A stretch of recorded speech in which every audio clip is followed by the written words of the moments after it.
হাতের মধ্যে তিনি ওহীর প্রকাশ ঘটিয়েছেন, ঠিক কিনা?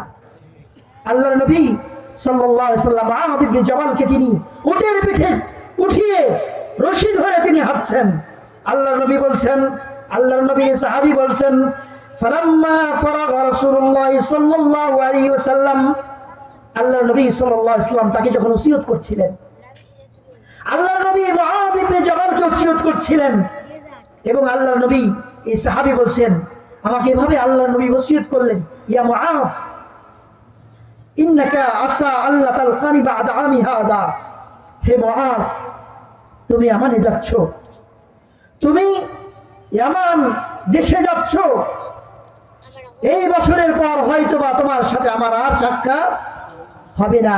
সম্মানিত উপস্থিতি, এই হাদিসটি আল্লাহর নবী সাল্লাল্লাহু আলাইহি ওয়াসাল্লাম বিদায় হজের ভাষণের পরে এই হাদিসটি আল্লাহর নবী বলেছেন। সুবহানাল্লাহ, চিন্তা করেছেন? আর বাস্তবে তাই, আল্লাহর নবী সাল্লাল্লাহু আলাইহি ওয়াসাল্লামকে আর মুআয ইবনে জাবাল দেখতে পাই নাই পরবর্তী বছরে। আল্লাহর নবী সাল্লাল্লাহু আলাইহি সাল্লামের এই সাহাবী তিনি হাদিস বর্ণনা করছেন, আল্লাহর নবী তাকে বললেন, ওয়ালাআল্লাকা আন তামুররা বিমসজিদি হাযা ওয়া কবরি, হে মুআয তুমি হয়তো পরবর্তী বছরে আমার এই কবরের পাশ দিয়ে যাবে, আমার এই মসজিদের পাশ দিয়ে যাবে, কিন্তু আমি মুহাম্মদ সাল্লাল্লাহু আলাইহি সাল্লামকে তোমরা দেখতে পাবে না। আল্লাহর নবী সাল্লাল্লাহু আলাইহি সাল্লাম অন্তিম মুহূর্তে মৃত্যুবরণের কয়েকদিন পূর্বে তিনি কথা বলছেন মুআয ইবনে জাবালকে, যে তুমি আমার কবরের পাশ দিয়ে যাবে এবং আমার মসজিদের পাশ দিয়ে যাবে। আল্লাহর নবী, আমি একটি হাদিস, এই হাদিসটি বলছি মূলত আমার উদ্দেশ্য হলো সালাতের বিষয়ে। আল্লাহর নবী সাহাবী কেঁদে ফেললেন, ফাবাকা মুআয জাশআন লিফিরাকি রাসূলিল্লাহ সাল্লাল্লাহু আলাইহি ওয়াসাল্লাম। মুআয ইবনে জাবাল বলছেন, আমি কেঁদে ফেললাম, এজন্যই আল্লাহর নবীর কথার মর্ম আমি বুঝেছি, আল্লাহর নবী আর হয়তো বা তাকে আমি দেখতে পাবো না। আল্লাহর নবী যদি কথা বলে থাকেন যে আল্লাহর নবী বলছেন যে হয়তোবা আগামী বছর তুমি আমাকে হয়তোবা দেখতে পাবে না, আল্লাহর নবীর এই সাহাবী বুঝে ফেললেন। আল্লাহর নবী সাল্লাল্লাহু আলাইহি সাল্লাম তিনি বললেন, হে মুআয তুমি যাও, কিন্তু তুমি মদিনায় যখন ফিরে আসবে তুমি এটা জেনে রাখো, যারা তাকওয়া অর্জনকারী মুত্তাকি সাহাবী এবং মুত্তাকি মানুষ, যারা আল্লাহ ভীতু, যারা সালাত আদায় করে, আল্লাহকে চিনে, তারা তাদের সাথে আমার কি হবে, মান কানু হাইথু কানু, তাদের সাথে আমার কি হবে, আমার সবচেয়ে আত্মার সম্পর্ক টিকে থাকবে এবং কিয়ামত পর্যন্ত তাদের সাথে আমার আত্মার সম্পর্ক টিকে থাকবে, যদি তারা আল্লাহকে ভয় করে, যদি তারা মুত্তাকি হয়, আল্লাহকে ভয় করে তার বিধিবিধানগুলি আদায় করে। প্রিয় উপস্থিতি, আল্লাহর নবীর সাহাবীর এই উদ্ধৃতি বললাম যে আল্লাহর নবীর সাহাবী আল্লাহর নবীর চলে যাওয়ার মুহূর্তে আগ মুহূর্তে তিনি হাদিস বর্ণনা করেছেন। ওই সাহাবী একটি হাদিস বর্ণনা করেছেন, ওই হাদিসের আরেকটি অংশ মুসলিম শরীফের বর্ণনা। আল্লাহর নবী বলছেন, ইয়া মুআয ইন্নাকা তা'তি কওমান মিন আহলি কিতাব, হে মুআয তুমি যে কওমের কাছে যাচ্ছ, যে জাতির কাছে যাচ্ছ, তারা হলো আহলে কিতাব। আহলে কিতাব মানে কি, কেউ বলতে পারবেন? আহলে কিতাব মানে কি?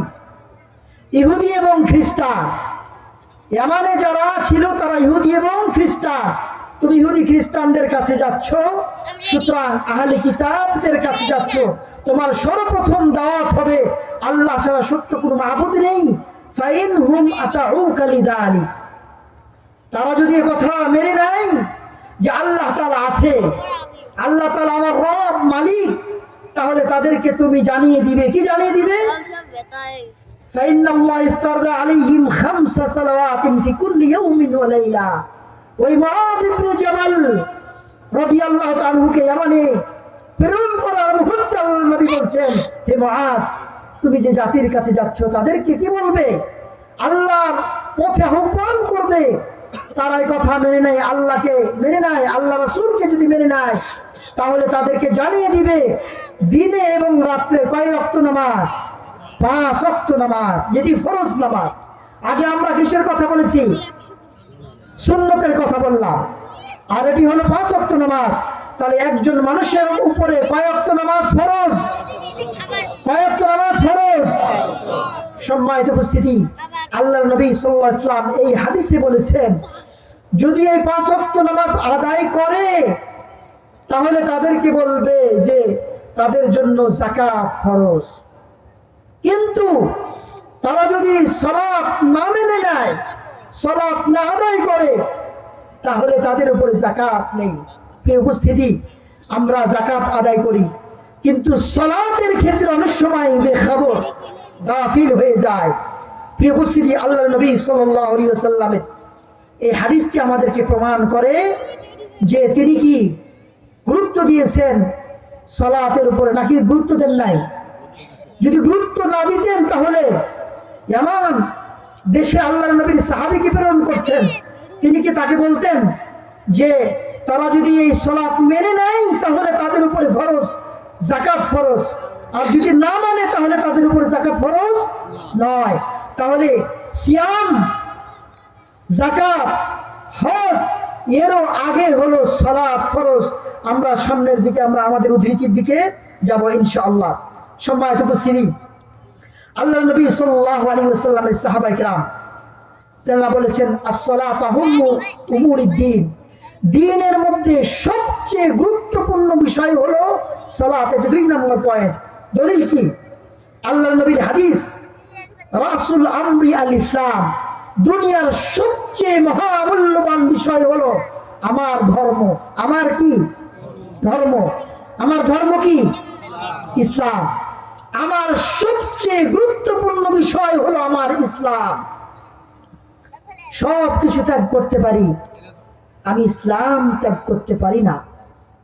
সব কিছু বিলীন হয়ে যেতে পারে, আমার মাল সম্পদ সব কিছু বিলীন হয়ে যেতে পারে, কিন্তু আমার ইসলাম বিলীন করতে আমি দিব না, পারি না।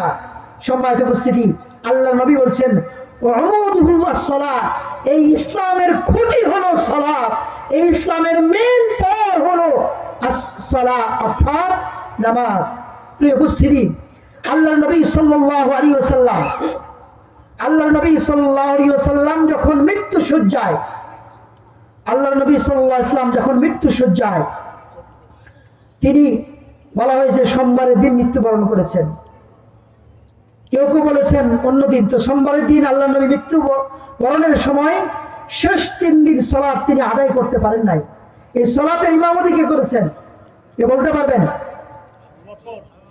কে বললেন? আবু বকর রাদিয়াল্লাহু তাআলা। ভাইয়ের নাম কি? সাইদুল ইসলাম। মাশাআল্লাহ।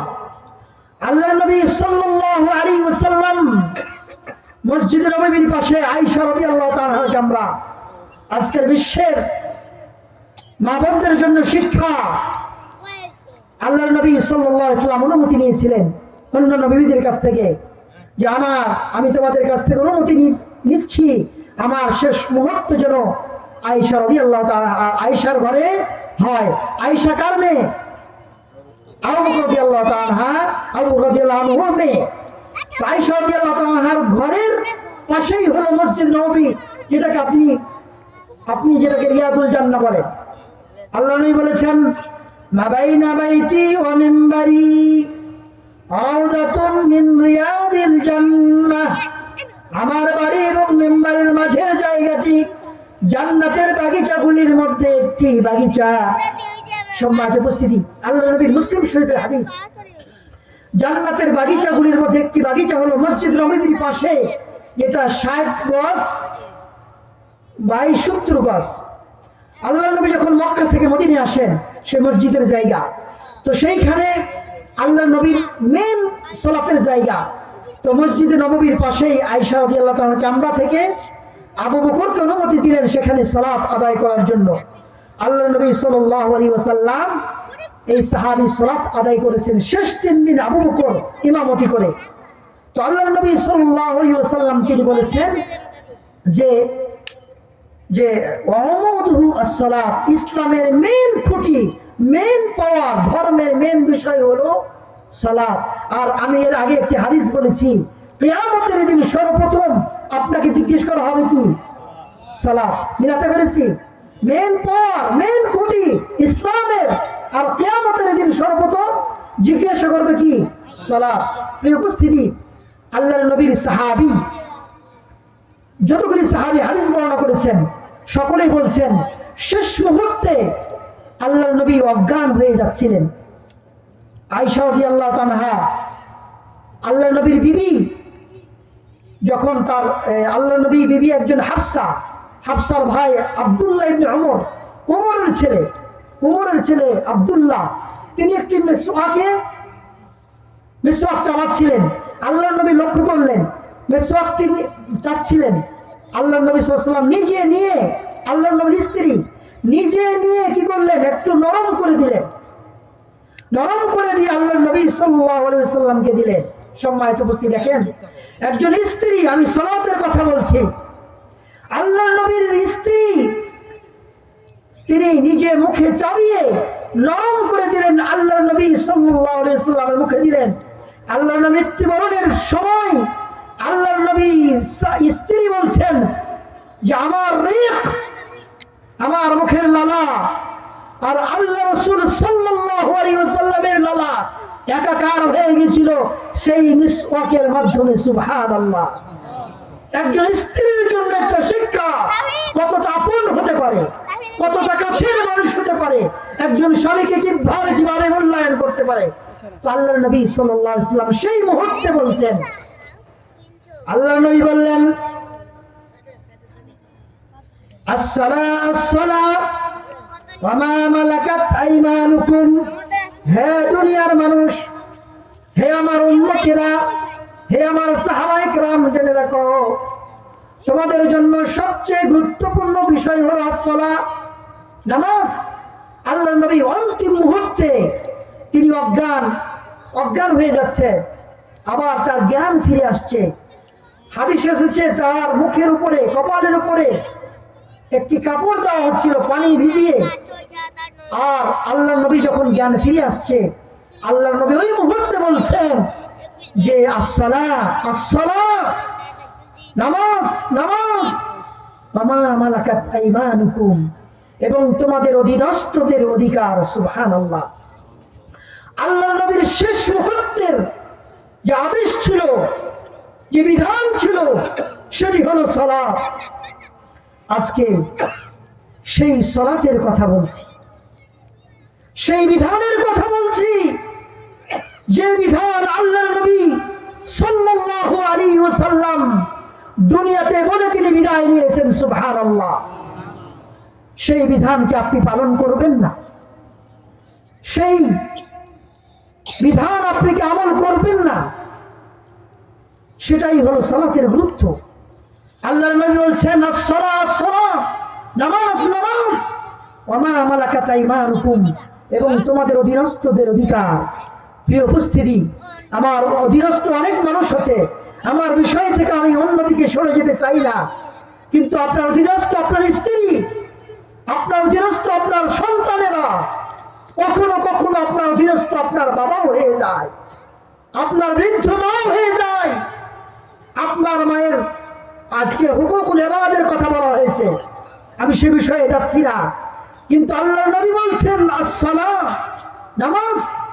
আল্লাহর নবী বাক্যগুলি বলে দুনিয়া থেকে বিদায় নিয়েছেন। সে বাক্যগুলির প্রতি কি আপনি আমল, গুরুত্ব, মর্যাদাশীল গুরুত্ব দিবেন না? আল্লাহর নবীর উম্মত যদি হয়ে থাকেন, আল্লাহর নবীকে সম্মান, ভক্তি, শ্রদ্ধা যদি করেন, অবশ্যই নামাজের পায়ে বন্দী হতে হবে। আজ থেকে কি আমরা নামাজ ছেড়ে দিব? আজ থেকে কি নামাজের গুরুত্ব দিব না?